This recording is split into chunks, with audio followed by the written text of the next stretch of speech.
আচ্ছা, কি হচ্ছে যে বিক্রয় মূল্য দ্বিগুণ হলে মুনাফা 3 গুণ হয়, শতকরা লাভ কত? আচ্ছা, এই অঙ্কটা করতে গেলে আমাদের ধরতে হবে ক্রয় মূল্য আর বিক্রয় মূল্য। ঠিক আছে না? ধরি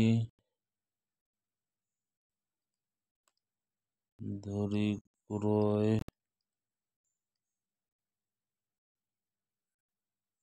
মূল্য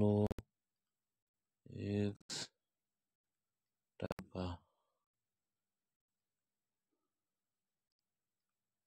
বিক্রয় মূল্য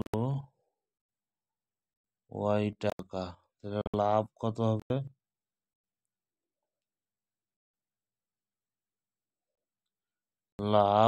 লাভ সমান সমান বিক্রয় মূল্য থেকে ক্রয় মূল্য বাদ দিলে ওইটা হয় আমাদের লাভ। তাহলে এখানে বিক্রয় মূল্য আছে y, ক্রয় মূল্য আছে x, এটা হচ্ছে লাভ। আচ্ছা, আবার কি বলছে, বিক্রয় মূল্য যদি দ্বিগুণ হয়, বিক্রয় মূল্যটা দ্বিগুণ, তাহলে বিক্রয় মূল্য কত ধরছি আমরা? y। আচ্ছা, তাহলে দেখি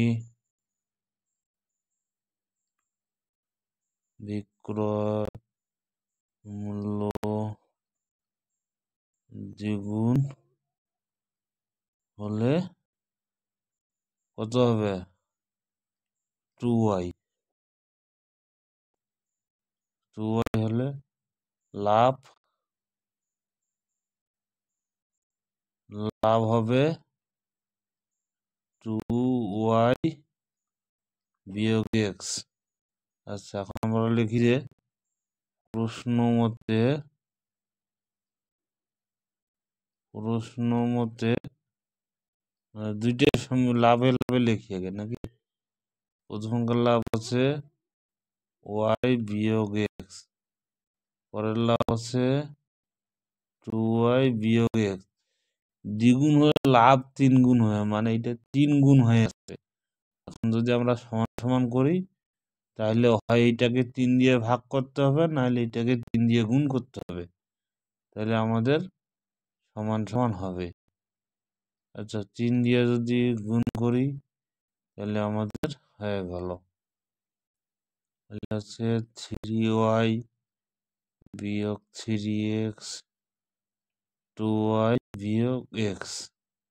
এই 2yটাকে এইদিকে লিখতে হবে y, 3x দিয়ে এগুলো আছে প্লাস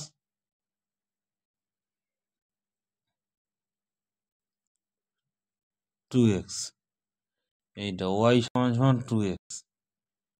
ঠিক আছে না? এখন y এর মান যদি আমরা এইটাতে বসাই, 1 নম্বরে যদি বসাই, কত? তাহলে y এর মান 1 নম্বরে বসাইলে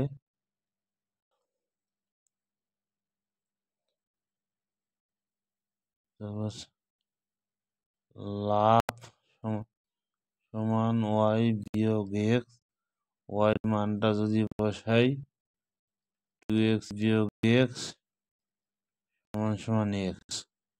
আচ্ছা, সমান সমান x টাকা হইলো।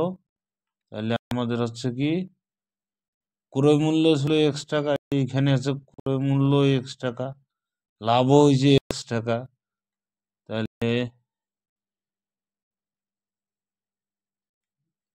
x টাকায়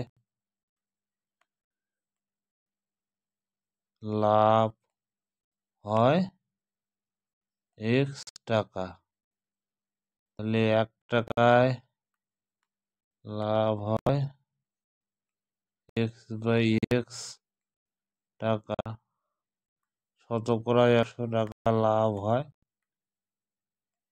x গুণন 100 নিচে x। তাহলে হচ্ছে কত? লাভের হার কত? 100%। এটা হচ্ছে আমাদের